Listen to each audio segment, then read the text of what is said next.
Joaquin Niemann wins for the 5th time on the Live Golf Tour. And I don't know how many starts they've had. Is it 9 at this point? Probably, maybe 10. So he's won half the time virtually. He has, and this is again a stat. Sean Lowry's our guy who sends me live stats every week. I love that you get live stats every week from. It's so good. The Smiley Show, only on SportsGrid. Sadiq Bey coming off the bench. Alvarado missed a lot of time. Jordan Hawkins has had his moments. So, and remember, they picked out even a guy like Kevon Looney off the bench. So, to me, they could be there. You know what? And it's crazy because last year I was so big on them, and now I'm off of them. But I'm going to say it. Fly Pelican! 7-1. Fly Pelican. Fly Pelican fly. 7-1. What's the... Here's why JY is great. Because sometimes I almost, it's tough when I sell JY, because now what will happen is, right? I mean, listen, it's the middle of the summer. You know what I mean? And what's going to happen in 2 months from now, JY's going to go, now listen, me and K-Dub love these Pelicans. I'm like, when did I say that? I don't remember that one. JY. Betting above the rim, only on SportsGrid. So I drafted Aaron Jones in my Dynasty League, but he's like my 4th running back, to let you know that people don't really believe in him. And by the way, when you play in a Dynasty League, I always play to win this year. I don't worry about next year. I want to win now. Flags fly forever. I'll worry about next year. So, but I got Aaron Jones last year, 1138. So he's going to drop that down by almost 50%, not to get this total here. Yeah, I think he gets. I'll take the over. Fantasy Sports Today, only on SportsGrid.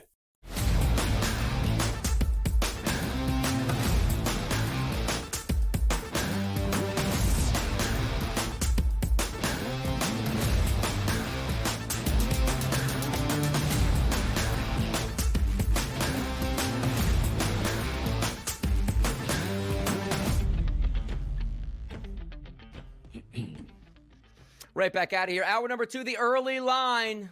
You know you love it. It's the SportsGrid Network. It's Donnie, it's Joe. We're carrying you through, setting up a monster weekend here for you that includes the NFL, that includes Major League Baseball, and a lot more, and also some of the hottest topics that we love to talk about, which we're going to get to a hot topic in just a few moments, because I can't read between the lines with this certain player, this university, and his family, which we'll get to, Joe. But the vibes are high. The weekend is here. The people made it through Monday through Friday, always the toughest. Everybody is working for the weekend, I think they said before, Joe. Is that correct? I believe Loverboy said that. But yes, there you go. I am with you here. I'm absolutely positive of that. And it holds true here because we are now just a couple of weeks away from that week 0 weekend, kicking it all off. And then it just it goes straight up from there.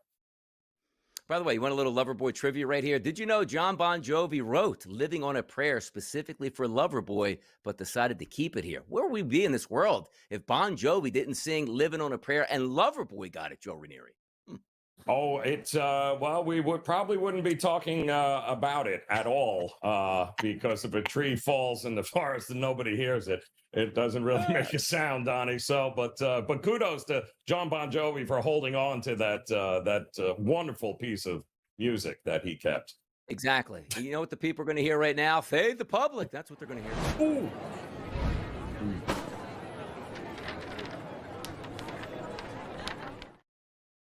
Now's the time right now on the SportsGrid Network on the early line. We like to reach out to the people and ask them a question. And boy, we got a hotly contested one this morning, and rightfully so. And it deals with Arch Manning and being at Texas. We'll get into the intricacies in just a few moments, but the question was asked on our account on X at SportsGrid. The question was, will Arch Manning stay at Texas beyond this season? 2 answers here, obviously. It's yes and it's no. Did you know the yes right now is 50.7%? The no is 49.3% right now. Right down the middle, Joe Ranieri. Which way did you go? Listen, we talked about this yesterday, and to me, this has everything to do and is correlated to the success that Texas has this year. If Texas has the kind of year that, well, Texas always thinks they're going to have, let's be realistic here. And we are having conversations about, Arch Manning being the Heisman winner, then there's no reason for him to come back to Texas because the market will never be as good as it's going to be in the draft for him. But if we're talking about a guy that, well, maybe he doesn't have the greatest of year, Texas doesn't win a national championship, well, then there's always the option for him to come back for one more year. It's not like he's been a starter for the last 2 years either, Donnie. So I think this is all correlated between what happens now until January. And then if it's not as good as we think it may be, well, then he can always go back to Texas.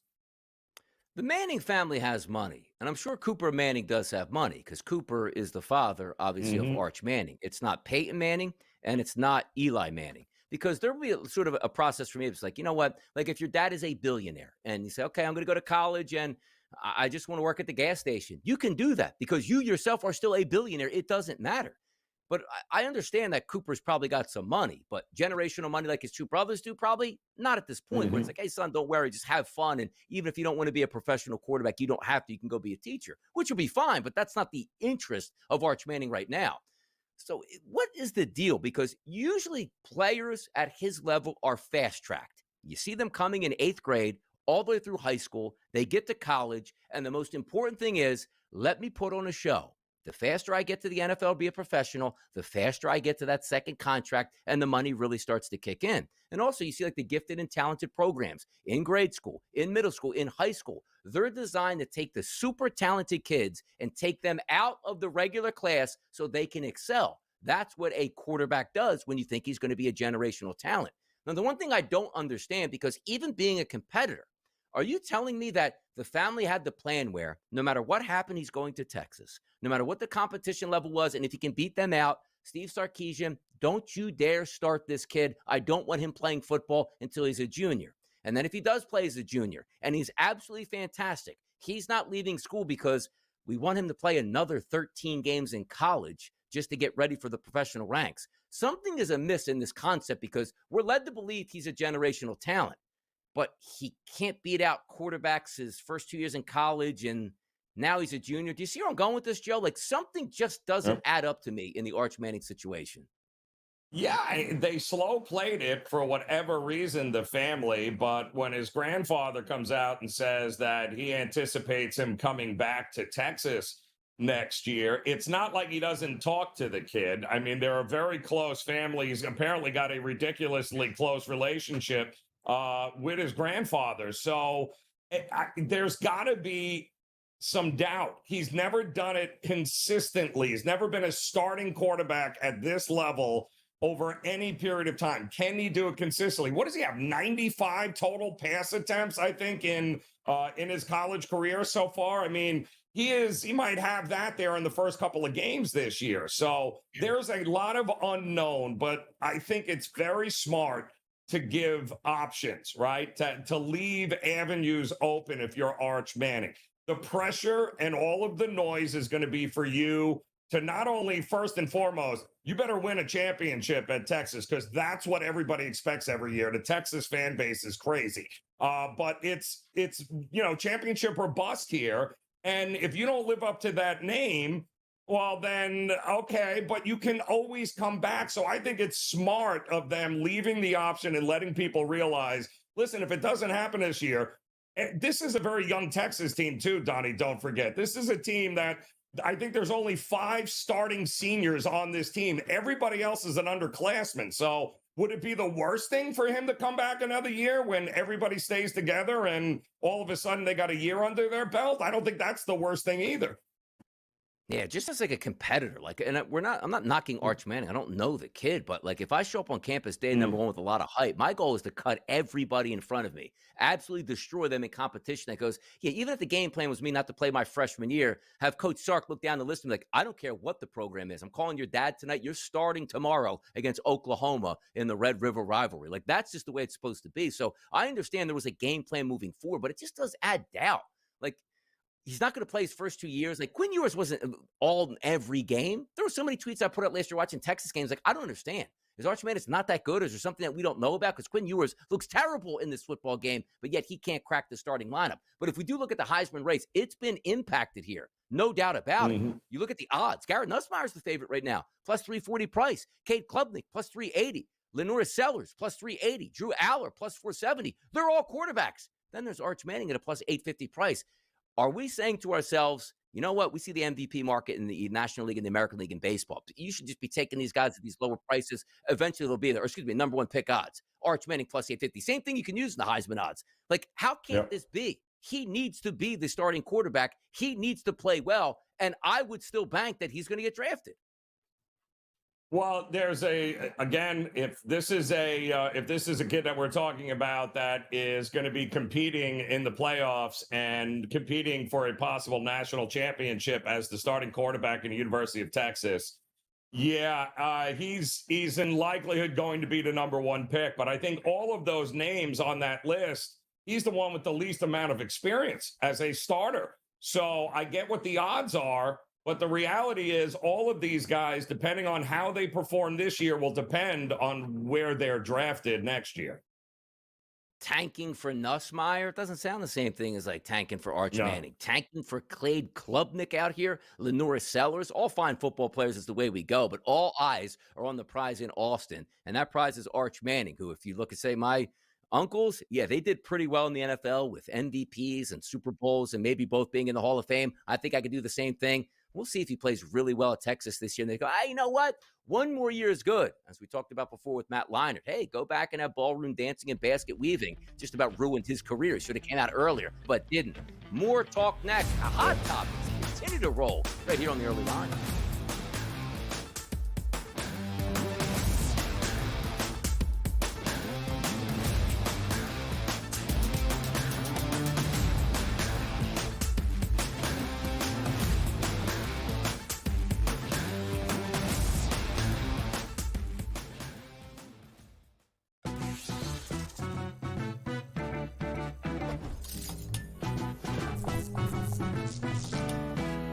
We all know a night out at the club in Vegas can get a little bit pricey, but I've got a tip that can save you a cover fee at some of the hottest nightclubs.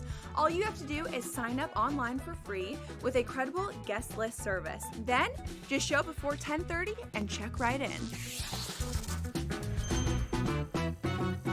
See you in Las Vegas. Let's get lucky. I was that confused trying to figure out why Cameron Young isn't as good as he should be, because we've seen all the flashes. Like at some point of his career, he's been elite at something. Like he's been elite at putting this year. He's been an elite iron player. He's been an elite driver of the golf ball. So check out this chart I had to get. We got a chart. Look at this chart that I had to come up with. The Smiley Show, only on SportsGrid. Every time he's there, he just finds a way, and he's going to break through. Look at Cameron Young. Cameron Young was one of those guys, too. Remember Cameron Young? Second in the Open Championship, fourth, like plays great in majors, almost won the Canadian Open again. I seen this guy play live. I'm like, how does this guy not have a win? And then last week, Kev, you saw what he did. He put his foot on your throat, wrestling style. He didn't just win, he murdered the competition last week. Game time decisions, only on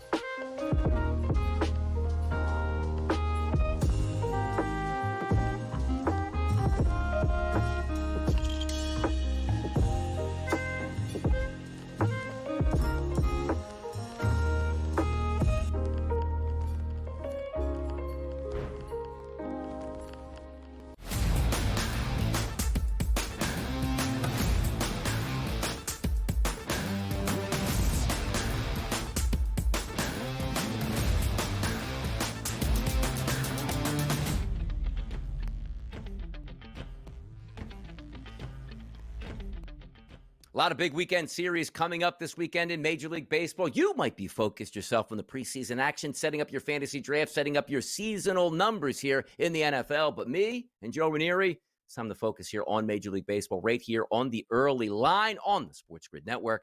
and that starts with the New York Yankees. Ooh, two teams that hate each other, Joe. It's the Houston Astros as they come to town against the Yankees. The boos will be out in full force. The only question is, will they be booing the Astros or their own Yankees in this series? Brown's going to go up against Schlitter in this series. Game number 1 tonight, 7:05 p.m., 9:13, 9:14 on the rotation. If we look at the lines, overnight, it was roughly a favorite here at most outlets for the Houston Astros. But now we see more of a pick'em across the sports landscape right now, depending on where you're shopping at. A low total too, Joe. 8s overnight, they turned into 7.5. We're expecting a pitching performance tonight. The question is, which pitcher and which team do you trust? Well, I'm very interested in the line movement here, Donnie, overnight from the Astros being the road favorite to all of a sudden now the Yankees in a lot of spots being the favorite. So listen, Hunter Brown, we know he was about as Cy Young worthy as anybody in Major League Baseball for, 3/4 of this season. He has slowed down here a little bit over the last couple of starts here over the last month. But the reality is, which version of these two teams is showing up here tonight? Are we getting the Hunter Brown of old and the lineup that we saw explode finally for over the weekend for the Astros with Pena and Carrera and company? Or are we going to get the one that, again, can't hit water if they fell out of a boat? So I think this is going to be a very unique matchup, but both bullpens are fantastic, by the way. So if both starting pitchers have issues, it's an under to me here. I think the offenses are going to struggle here tonight in this first game against these pitching staffs. I like Houston. I think Houston makes some sense in this spot here. I still do like the Yankees lineup. It projects well against right-handed pitching, but you're right about one thing. There was a tripping point there in the month of July that, Hunter Brown looked like he was on case, because I remember, I think it was when the Philadelphia Phillies were playing him, the graphic came up on the screen, leads Major League Baseball in ERA. He was that good to start the season over the first couple months. But however, Joe, his last 2 starts, July 26th against the Athletics, 5 innings pitched, 1 earned run. Next start after that goes on the road to Boston at Fenway, 7 innings pitched, 1 earned run. Looks like he's back into form tonight. And I'm going to say, all right, third time's a charm. He's going to give us an honest effort. I think the Houston Astros come away with a victory here over the Yankees. Number one, I like the way the Yankees lineup projects against Houston. Yes, but Hunter Brown, I think, is the better pitcher. But also, Houston's lineup looks pretty good today as well, going up against the young pitcher for the New York Yankees. I think the Astros get that job done. Let's filter out to the team that's favored to win the pennant and favored to win a World Series. That is the Los Angeles Dodgers. They're taking on the red-hot Toronto Blue Jays, looking to stay in first place in the AL East. Clayton Kershaw, Max Scherzer on the mound tonight. Total listed at 9 across the board, but a favorite here for the Dodgers. But overnight, Joe, we were talking minus 160s, minus 165s. They're going lower. The graphic, you'll see it on the screen, minus 142. Those are the numbers that are now sitting here, meaning we're getting a buyback here for the Toronto Blue Jays. I actually like this 9 number, Joe. I'm feeling a little bit of runs tonight out there in Chavez Ravine. Yeah, that would not shock me either here, given the fact that we've seen both of these guys. Both guys, by the way, will be in the Hall of Fame at some point here. Both of these pitchers here with Scherzer against Kershaw. But at the same time, don't necessarily love the Dodgers bullpen either. I got to give the edge here to Toronto. I think Toronto, from a batting perspective, has been crushing lefties here for the better part of the last 2 months on the season. And I think they can go toe-to-toe here. Scherzer could very well give up his share of runs. It feels like an over, but it feels like the better bullpen is with Toronto. And currently, I trust the Blue Jays lineup to hit a lefty better than most. So I'll take the Blue Jays in the over here. Yeah, I like that Blue Jays lineup. Day-to-day basis, looks very good. I'm just waiting for that Dodgers lineup to officially wake up, because there are times where it's like, hey, man, you could take everybody in that Dodgers lineup for like an RBI prop. We're not at that case right now. Max Scherzer's last 45 days in Major League Baseball, Joe, 38 innings pitched, a 4.26 ERA, and a 3.82 xFIP number. If we slide it down, Kershaw slightly behind him. 33 and a third innings pitched. Not a bad ERA of 3.27, but a higher xFIP number of 4.34. 2 good-looking lineups here, at least name-wise and recognition. We'll see if that pans out to runs tonight in Los Angeles in a big tilt between Toronto of the American League and also the Los Angeles Dodgers of the National League. Let's get over to the New York Metropolitans, who need a couple victories to try to climb back in the race with the Philadelphia Phillies. They're going to take on who we think may be the hottest team in baseball. At least this team has 70 wins, more than any other team in Major League Baseball. That's the Brewers. Senga's on the mound versus Woodruff. 905, 906 rotation number, 8-10 start tonight. if you look at this side, how about Milwaukee overnight? Minus 118s, minus 120s, minus 124s. Those are gone. Steam is hitting the Milwaukee Brewers, and I agree. They're now up into the mid-140s now with a total listed at 8. Woodruff, Senga. I like Milwaukee, Joe. I'll ride the favorites and the steam here. Yeah, and I like them early, too. And it wouldn't shock me either if this is a bit of a pitcher's battle early on as well. Senga, outside of his last start, has actually been pretty darn good here and not giving up the long ball and keeping balls on the ground. He's a ground ball pitcher. It feels like, Woodruff is really coming out of the gate hot since he's been back. He's already 3-0 with a 2.22 ERA, his 6th start. He missed all of last year, missed the first half of this season, and he looks like he has not skipped a beat here. So I think the first 5 under 4 is not a bad look here, Donnie, because I believe both of these pitchers are going to be able to control what happens in this game early on. Yeah, here's what I worry about Senga, too, because obviously the pedigree coming in, he was on the IL for quite some time, came back against the Kansas City Royals on July the 11th. 4 innings pitched, no earned runs. You like to see that. But his next 3 starts, Joe, 3 innings pitched, 4 earned runs. 5 innings pitched, three earned runs, gave up 4 runs in that game. And then again against the San Francisco Giants, his last start, August the 2nd, only 4 innings, 4 earned runs, a home run, 3 walks, and only 4 strikeouts here. Something's wrong with Senga where, he was supposed to be a strikeout guy, not coming up the block. That's why I think that steam is hitting. Sal Frelick, Isaac Collins, Christian Yelich, Andrew Vaughn, Blake Perkins, Bryce Terang, all have really good numbers weighted on base percentages here. But this is a big-time series. Are we still believing that the Milwaukee Brewers are for real? Well, we'll find out. But also for the New York Mets, if the Phillies handle their business against the Texas Rangers and let's just say win that series and the Mets lose this series, now you're looking at 3.5, 4.5 games back here for the Mets. That can't happen. More Major League Baseball talk on the early line. It's a Friday right here on the SportsGrid Network.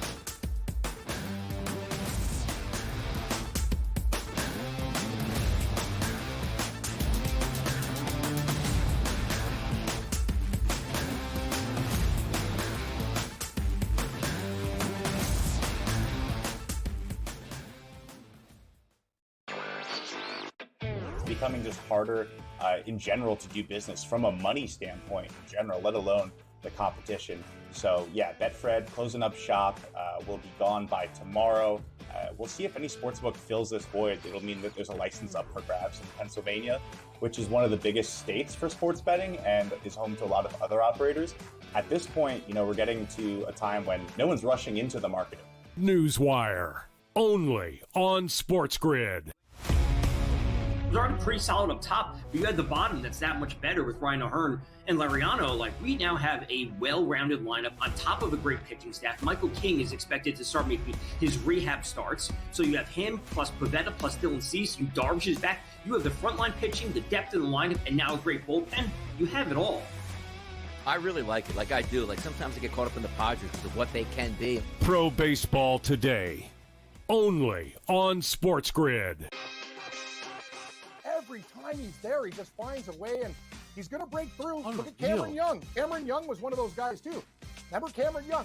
2nd in the Open Championship, 4th, like plays great in majors, almost won the Canadian Open again. I seen this guy play live. I'm like, how does this guy not have a win? And then last week, Kev, you saw what he did. He put his foot on your throat wrestling style. He didn't just win. He murdered the competition last week. Game time decisions, only on SportsGrid. This is the moment every fan waits for. The countdown's over. The road to kickoff has begun. Play is here to stay. I'm not going to name names, Kevin. From win totals to player props, from division races to MVP debates, we've got eyes on every camp and data feeding 24/7, breaking down every angle across the league. Every pick, every edge, every line that matters. SportsGrid. Your road to kickoff starts now.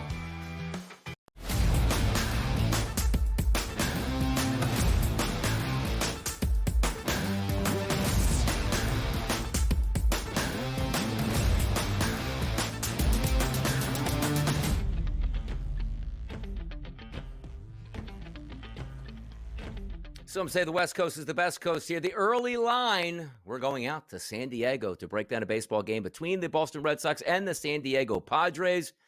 How about this one, Joe? Walker Buehler's on the mound. Back on the West Coast for him. Hasn't really had that good a time on the East Coast, by the way. Numbers are inflated this season, not getting that potential that we once saw with the Los Angeles Dodgers. But you know who is showing this potential? That's Nick Pivetta, starting pitcher here for the San Diego Padres. Look at this price point in a game that's going to start at $9.40 tonight, Joe. Minus 184 overnight. It's actually increasing in some outlets. Minus 188 here, minus 185. A total that's listed at 8. Boston goes out to the West Coast, taking on the San Diego Padres. Pitching advantage to pitching Pivetta tonight. Do you agree that they should be that higher priced against the Boston Red Sox? Well, yeah, especially given the fact that Walker Buehler is a hot mess on the road. I think he's got close to a 7.5 road ERA here. And Nick Pivetta, of course, has been, I don't know, one of the best bargain free agent signings of the year. If you are the Padres, he has been really good. He's been really good at home as well. And when you have this kind of pitching advantage, I absolutely side with the home team. I'll lay the half a run in the first 5. I think Pivetta outduels Walker Buehler. I think the Padres get to him before the Red Sox get to Pivetta. They're better against lefties, not so much against righties. I like them in the first 5. I'll lay the half a run. He's been really good, too. How about his last 44 2/3 innings pitched? We're talking about Nick Pivetta right now, not Jacob deGrom circa like 2016. A 1 ERA, Joe. He has a 1 ERA over his past 44 2/3 innings pitched here. We'll see if those hot bats can come out to San Diego and sort of ignite that flame. But there's a reason why Pivetta is favored by that much right now. We'll see where those lines end up by the end of the night, which is when that game does play. Let's go down to the Lone Star State. The Philadelphia Phillies taking on the Texas Rangers. Christopher Sanchez has been absolutely electric this season in Major League Baseball. How about his last 51 innings pitched, Joe? 1.59 ERA going up today against Merrill Kelly. This line is a slight favorite for the Phillies, which opened up overnight minus 125s or so. We're now to the 130s, as high as 137 in the marketplace, but a low total of 7.5. Kelly versus Sanchez in Texas tonight, 8:05 start. Yeah, you got to listen, Merrill Kelly, it's not like Philadelphia doesn't know him with his time spent at Arizona, Donnie. So they're very well aware of what he's going to bring to the table. Both bullpens have obviously been upgraded and have been pitching better. Sanchez has been great. Do we trust him on the road? More does he pitch on the road like he pitches at Philadelphia? Not necessarily, but either way, I think this is pretty good value on the home dog here tonight, maybe to eke one out. The bats have been hot for the Rangers. There's no doubt about it. They've been pretty decent against lefties lately. All in all, though, wouldn't shock me if runs are going to be very hard to come by in this game. Yeah, take a look at Merrill Kelly, too. 41 1/3 innings pitched. Obviously, new baseball team here. 2.83 ERA. So you got a guy with it. Again, I don't like the ERA, but a lot of people just use that as that eye point here. 2.83 for Merrill Kelly. Last 45 days, Christopher Sanchez, 1.59. Also some beefed up bullpens as well. We'll see how that plays out in Texas tonight. But let's move to a battle which used to be a really fierce rivalry. Chicago Cubs and the St. Louis Cardinals. Boyd, the lefty's going to be on the mound going up against McGreevy. Heavy favorite for the Cubbies here. Open up overnight, though, around that minus 170. It is dropping 156s and 150s, depending where you're shopping at right now. An 8.5 total that's listed. And if you take a look at my guy Boyd, his last 45 innings pitched, a 1.40 ERA. Where's the juice baseballs, Joe? What's going on out here? Yeah, no kidding. But I mean, listen, the Cubs are barely hanging on to with a chance to actually win this Central Division. I mean, they've only won 5 of their last 10 games. The bats go really cold really quickly here. And we've got now a Cardinals team that is better at home. And make no mistake, this is a heated rivalry. One in which, though, I got to believe the better pitcher on the mound gives me the Cubs, I think, with a better chance of winning this game here and holding the Cardinals lineup down. Yeah, Boyd's been doing really well, but you take a look at McGreevy, the other end of the spectrum, 22 1/3 innings pitched over the past 45 days. How about his ERA?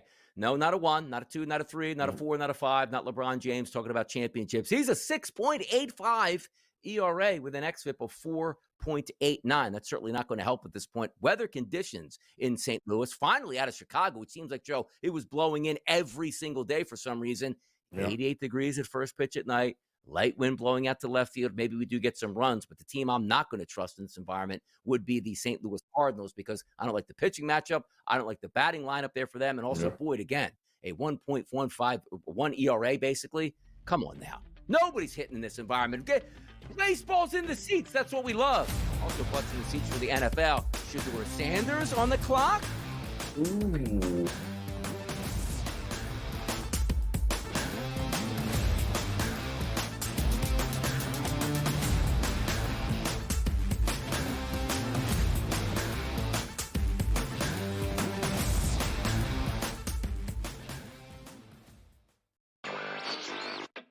Becoming just harder in general to do business from a money standpoint in general, let alone the competition.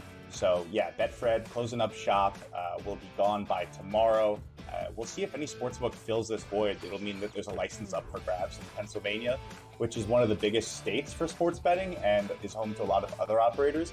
At this point, we're getting to a time when no one's rushing into the market. Newswire, only on SportsGrid.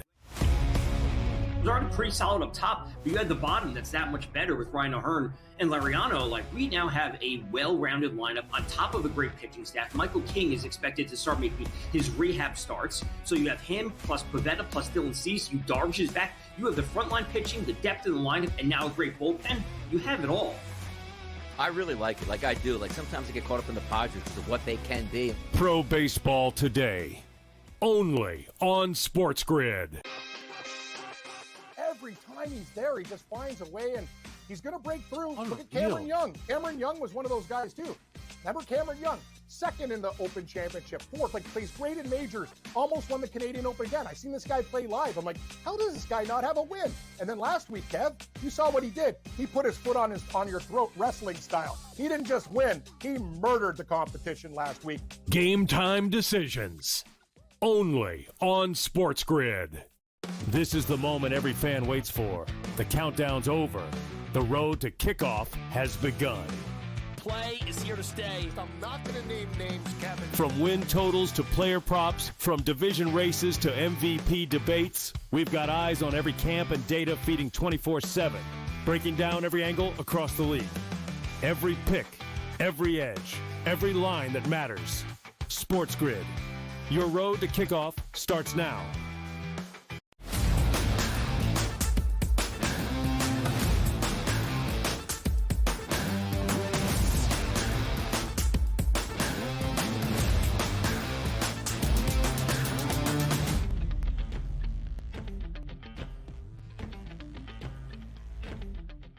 Oh, it truly is a Football Friday right here on the SportsGrid Network. Why is that? Because the early line's going to take a look at a triple header tonight in NFL action. 2 games at 7 o'clock, 1 game at 7:30. But the game that maybe gets the most eyeballs tonight is Cleveland and Carolina. Estimated starting quarterback, Shedeur Sanders. What are the odds, Joe Ranieri, for you tonight that if the Cleveland Browns win this football game and Shedeur starts, he takes the mic and goes, Cleveland, this is for you.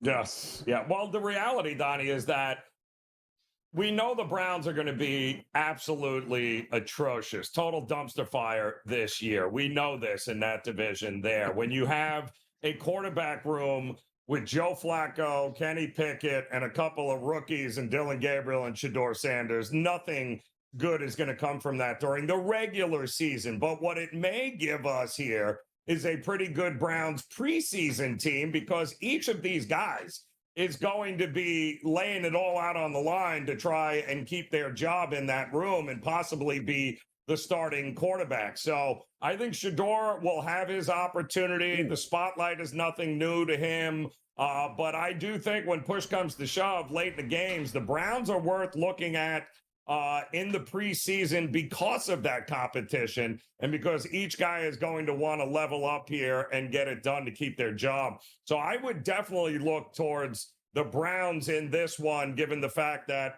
a lot of these guys, it's do or die this season. Now, I haven't gone through everything in this game, but obviously we know Shedeur is starting here. Do we have a definitive answer on how long he's expected to play in this game? Is it a first quarter, the second quarter? So we don't know those numbers. Yep. Here's what I want to do. I want to ask you some questions. Let's just say Shedeur is going to get the start. We want to give the kid a look. It's the first half, right? First preseason game.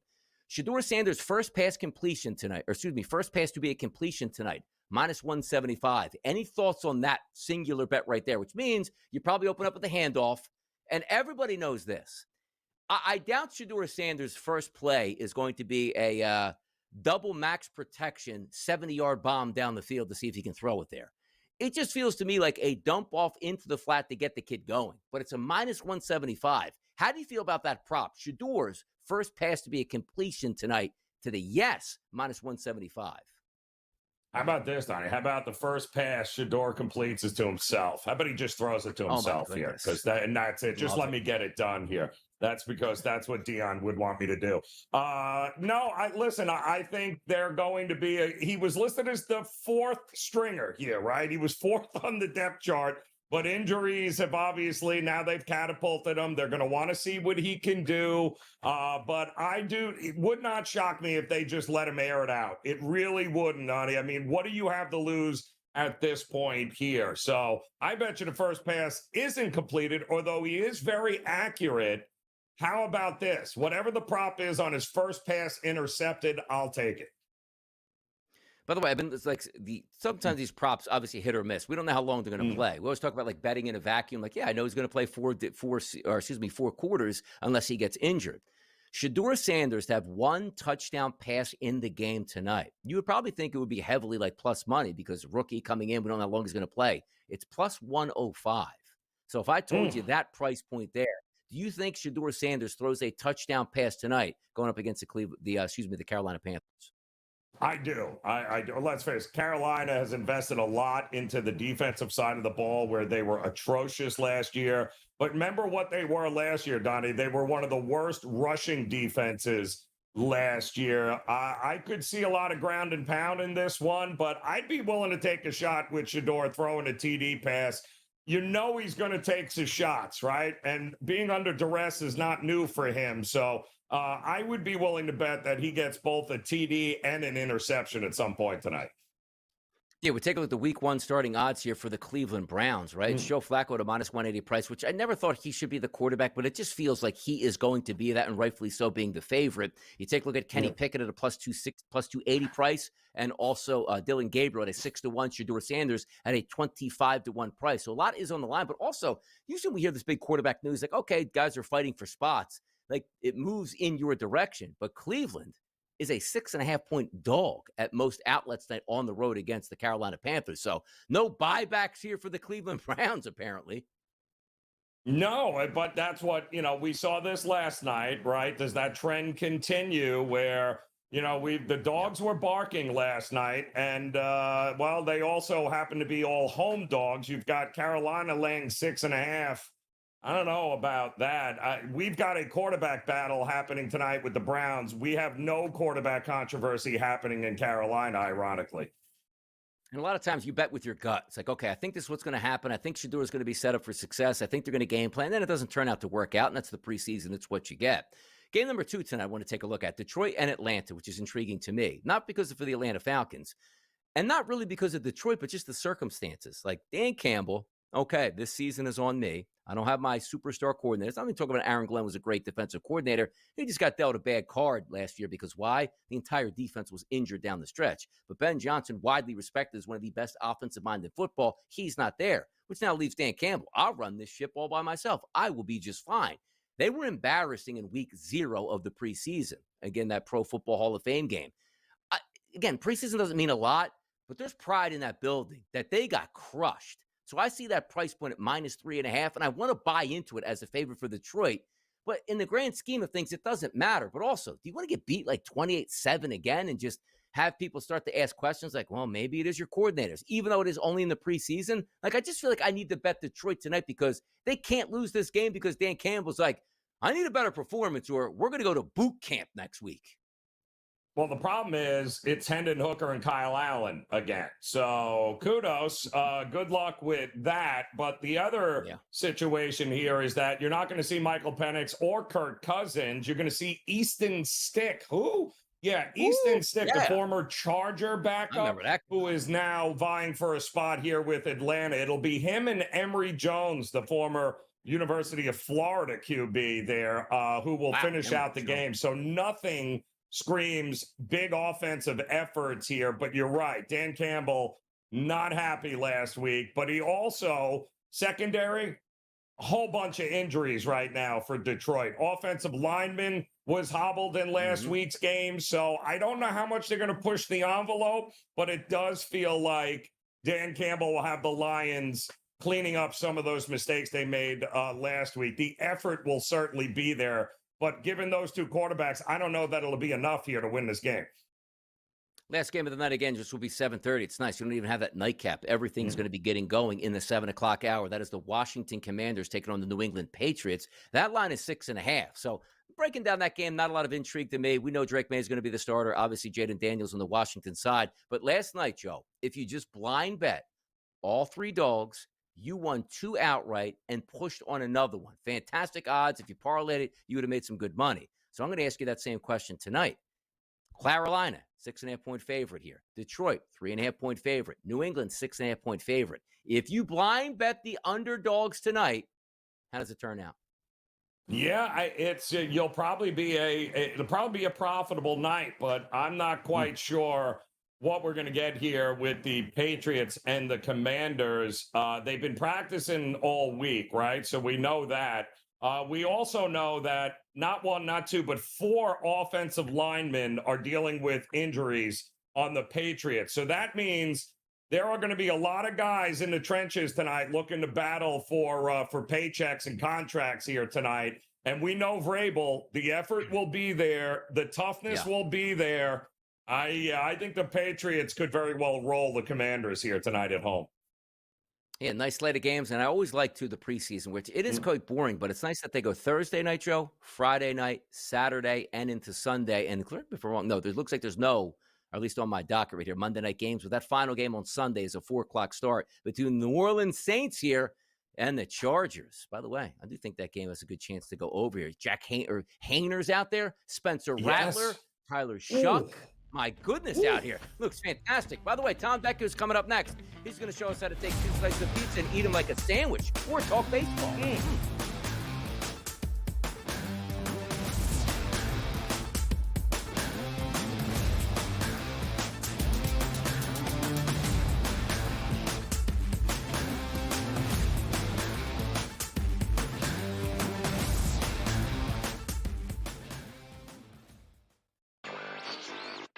They're in a decent spot. They actually had a really great quarter this past quarter, and they're crediting what they're calling a smarter approach to sports betting and player quality, not just being lucky and being on the winning side of more bets. Of course, the past 2 quarters have been really bad for sports books, which just got hammered in the NFL playoffs, and then that continued into March Madness. But it looks like Q2 is shaping up to be much better for them. Newswire, only on SportsGrid. Joey Ohtani's only seen him 7 times, 7 at-bats. He's got a home run against him. I've been pretty good at jumping in and out with Ohtani. I don't take him to hit a home run every day. The odds are good enough tonight, Scott, at plus 230 to entice me. I've got a bet on Ohtani's season home run prop at 43.5, which, he's nearly there. In-game live, only on SportsGrid. It was already pretty solid up top, but you had the bottom that's that much better with Ryan O'Hearn and Lariano. Like, we now have a well-rounded lineup on top of a great pitching staff. Michael King is expected to start making his rehab starts. So you have him plus Pivetta plus Dylan Cease. You Darvish is back. You have the frontline pitching, the depth in the lineup, and now a great bullpen. You have it all. I really like it. Like I do. Like sometimes I get caught up in the Padres of what they can be. Pro Baseball Today, only on SportsGrid. We don't care where you were drafted. You outperform somebody, you're going to be on that football field. Now, again, there are extenuating circumstances where you draft a quarterback number 3 overall. Yeah, they're going to try him out for the next 3 to 4 years, even if he's not as good as anybody on that roster. But from Shadur's perspective, that's probably the case. Tyler Huntley, Shadur Sanders, Dylan Gabriel, Joe Flacco, Kenny Pickett, Deshaun Watson. There's a lot of names on that list, not a lot of good names on that list, so he can earn a job on this football team. The early line, only on SportsGrid.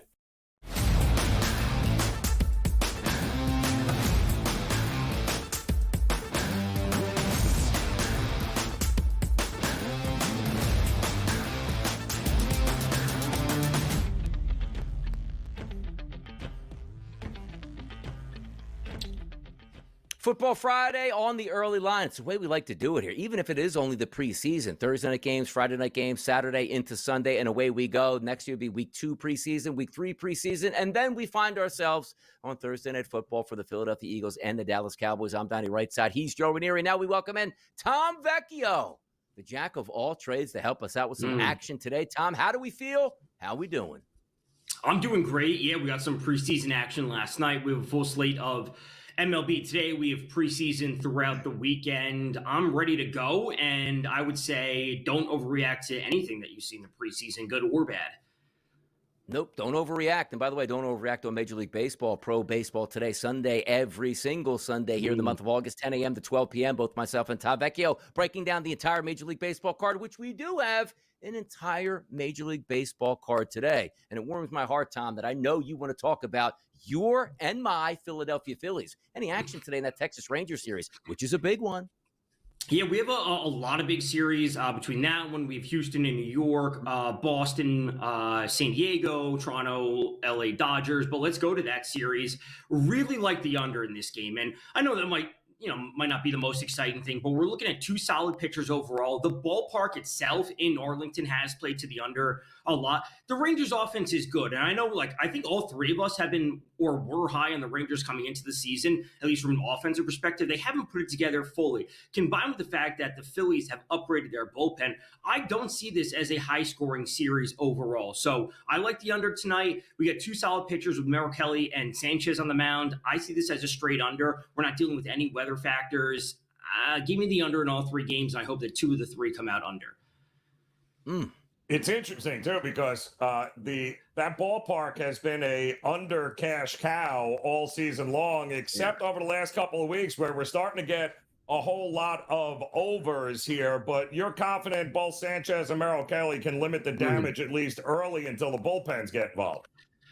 Yeah, I have more confidence in the Phillies bullpen keeping things under control with the improvements that they made. Listen, we could be seeing this game, 3-2 after 5, really on the other side. And if you told me, listen, a Schwarber solo home run and a Seager 2-run shot, and then it pushes to 8 and either team wins 5-3, I'm not going to be shocked, but I do see the under as it's going to be trending that way up until late, if anything. Cleveland just got done hammering the New York Mets. Then you take a look at the Chicago White Sox just getting beat up there by the Mariners. They're going to play today. Total listed at 8.5 across the board. And a favorite here for Cleveland with Tanner Bybee on the mound. 158s have been lowered slightly into the minus 140s right now. Any action looking at between the Guardians and the White Sox today, Tom? Yeah, so this game is going to be in the upper 80s. There's a little bit of wind blowing in, and I don't really see that as too much of an issue. I think the temperature overall offsets that. The Guardians, all of a sudden, they're scoring at least a consistent amount of runs, and the White Sox, credit to them, they're playing much better as of late. They're not winning every game, but they had a solid series last weekend, which Joe and I spoke about on a couple IGLs going up against the Angels. They put up some runs over the past few days against a good Mariners staff, even though they lost that series. Aaron Savali's on the mound, and Donnie, this is literally one of our favorite pitchers to attack. I know he had a good start last week versus the Angels, but this is a spot where we're going to see the Guardians continue to roll. And I really got to say, they got to take the momentum from the Mets series and where they are in the wild card standings, they got to pour in some runs. So yes, there's a little bit of wind blowing in, but you give me 88, 89, 90 degrees, whatever it's going to be, I see this game going over, and I see J. Ram is having a huge weekend against this terrible pitching staff. So don't look now, but how confident are you that maybe the Guardians can keep this rolling? And listen, I don't trust Detroit. And what are they, about 6 games different right now and plenty of baseball? I mean, are we sleeping on the Guardians here? I spoke about this yesterday a little bit with Craig Mish on Newswire. I'm confident Detroit wins the division because it is a lot to overcome, and their offense, granted, it hasn't been good as of late, but the point that I'm making with the Tigers is at least they have some type of runway where they don't need to play they don't need to win 75% of their games to maintain a lead. If they play 500-ish, a little bit over 500, the Guardians would really need to exceed that. Combined with the fact that the Guardians, their pitching staff is weaker theoretically because they traded away Shane Bieber, who should be coming back soon. Emmanuel Clase is suspended. The Tigers did make improvements, quote unquote, to their pitching staff of getting Charlie Morton and Chris Paddock, despite the fact that they are middle-of-the-road pitchers. They are better than what they had out there. And yes, the Tigers' offense has been struggling, but they have this runway to figure it out, and they do have an easy strength of schedule remaining. So I think the Tigers maintain it. It's not going to be cruising up to 11 games as they were earlier in the season. It's going to sit around this 5-6 mark for the rest of the year. Only 4 games on the card yesterday in Major League Baseball. Full slate tonight on a Friday, but also some NFL action. Tom, did you watch any action from yesterday and have any takeaways from those games yesterday? You know, my takeaways from preseason really come down to a player level, especially as it relates to, potentially, fantasy, drafting players, whatnot.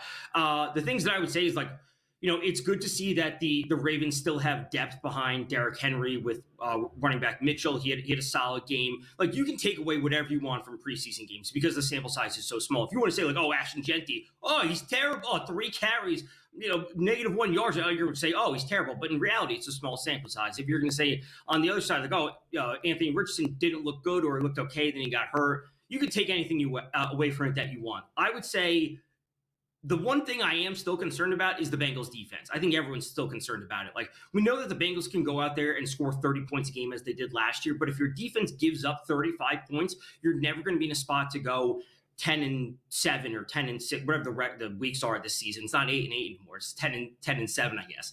But the Bengals defense is concerning still. Yeah, it definitely is. By the way, let me ask you this question on the Los Angeles Chargers, because you never want to see injuries here. And I know most people are high on the Chargers. You get that devastating injury to your left tackle, one of the best tackles in the NFL. Does that change your outlook at all, Tom, like passing yardage-wise, receiving yards, rushing yards-wise? Because that's a key loss that might interrupt some of those games here with a pass rush that just can't hold up. Yeah, it does have to downgrade a little bit. I'll be honest, I wasn't super high on the Chargers coming into the season from a team perspective. I think some of their players individually have a lot of potential, but I see them as being a wild card team at best. They're not going to be competing for the division, and it is absolutely a downgrade to Herbert and his overall passing ability this season.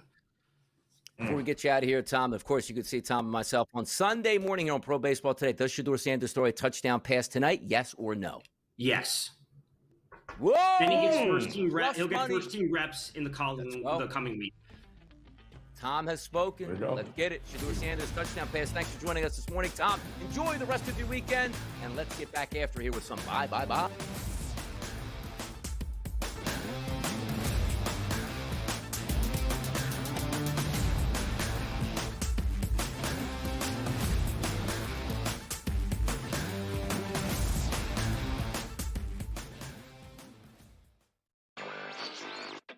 We're in a decent spot. They actually had a really great quarter this past quarter, and they're crediting what they're calling a smarter approach to sports betting and player quality, not just being lucky and being on the winning side of more bets.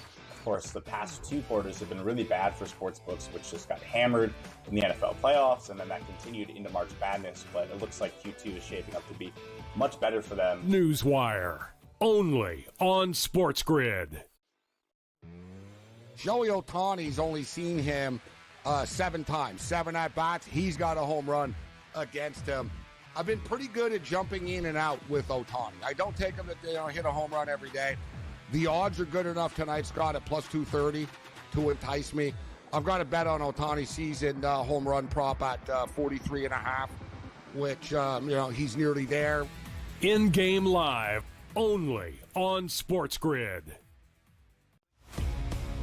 They're already pretty solid up top, but you had the bottom that's that much better with Ryan O'Hearn and Lariano. Like, we now have a well-rounded lineup on top of a great pitching staff. Michael King is expected to start making his rehab starts. So you have him plus Pivetta plus Dylan Cease. Darvish is back. You have the frontline pitching, the depth in the lineup, and now a great bullpen.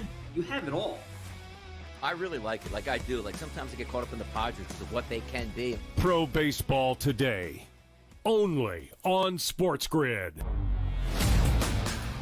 We don't care where you were drafted. You outperform somebody, you're going to be on that football field. Now, again, there are extenuating circumstances where you draft a quarterback number 3 overall. Yeah, they're going to try him out for the next 3 to 4 years, even if he's not as good as anybody on that roster. But from Shedeur's perspective, that's probably the case. Tyler Huntley, Shedeur Sanders, Dylan Gabriel, Joe Flacco, Kenny Pickett, Deshaun Watson. There's a lot of names on that list, not a lot of good names on that list, so he can earn a job on this football team. The Early Line, only on SportsGrid.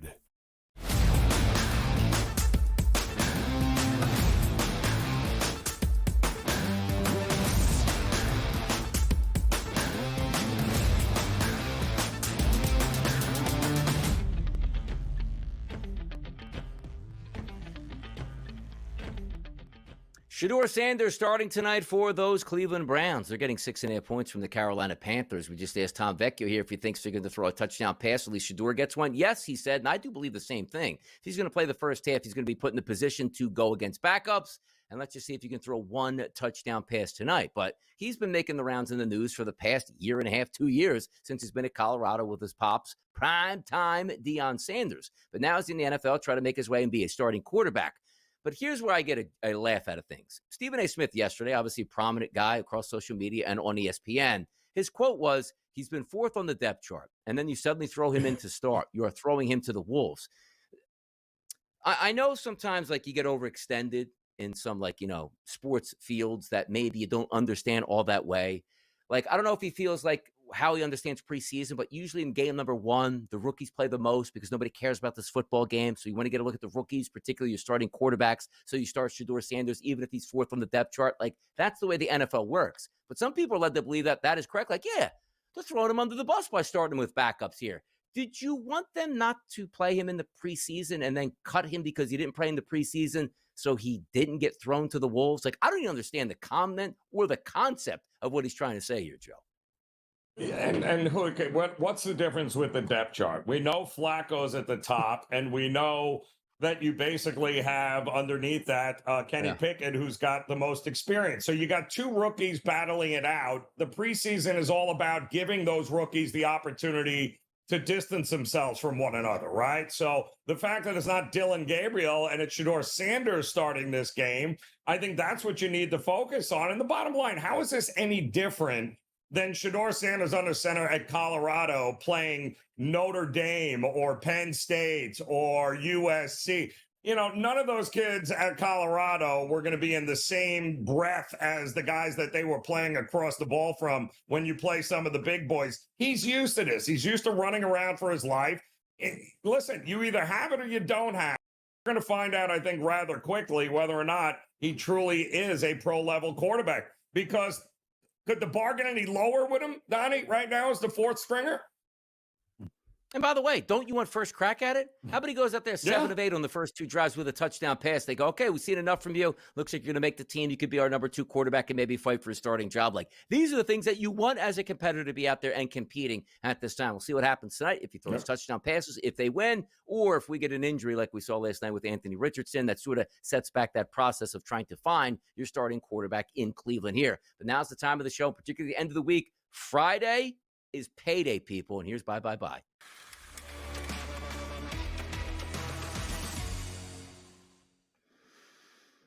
I got robbed, I tell you, yesterday by the Marlins. Had an easy victory snatched away from me from that bullpen. They just couldn't hold that tough Atlanta Braves offense down. But I'm going to bounce back today. But, Joe, back on the prowl tonight. Major League Baseball, NFL. Where are we going tonight?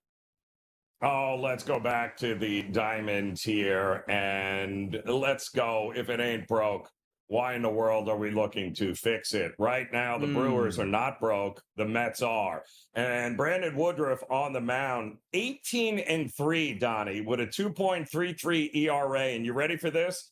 His last 37 starts going all the way back to May of 2022. He's 2-1 with a 3 ERA and 3 career starts against the Mets. This is a guy that is really starting to come into his own. This is his 6th start since coming off the IL. Everything Milwaukee touches, including a guy like Andrew Vaughn, by the way, who continues to be smashing the ball at the plate. All signs point up here to Milwaukee. At this price, I got no problem backing the better pitcher and the better bullpen against a lineup right now that it doesn't matter what you throw at them, they're going to hit it. Yeah, I like the Brewers at this price as a home favorite. Yeah, it certainly makes sense. There's no doubt about that here. So when I take a look for myself and say, where do I want to go? It's going to be Major League Baseball, and I'm headed to Sacktown. Well, not necessarily Sacktown, but it is in Baltimore tonight. But I'm going to go with 2 guys, each to get a base hit. If I look at Nick Kurtz in that lineup, his last 66 at-bats against right-handed pitching, he slayed the Demons. A 549 ISO and a 702 weighted on-base percentage. Tyler Soderstrom, 73 at-bats over his past month here against right-handed pitching. A 286 ISO and a 377 weighted on-base percentage. You look at Sugano, the starting pitcher on the mound tonight, in 76-degree temperatures. he gives it up to left-handed batters. Plus Oof. 100, Joe. Bye. 2-0 tonight. I feel it. You feel the 2-0 tonight. I am hitting the bet button right now, Donnie. I love that look, man. I'm all over it. That'll do it for the week here. Once again, Donnie Wrightside and Joe Ranieri bringing that heat right here on the SportsGrid Network on the early line. We'll see you bright and early Monday morning. Enjoy.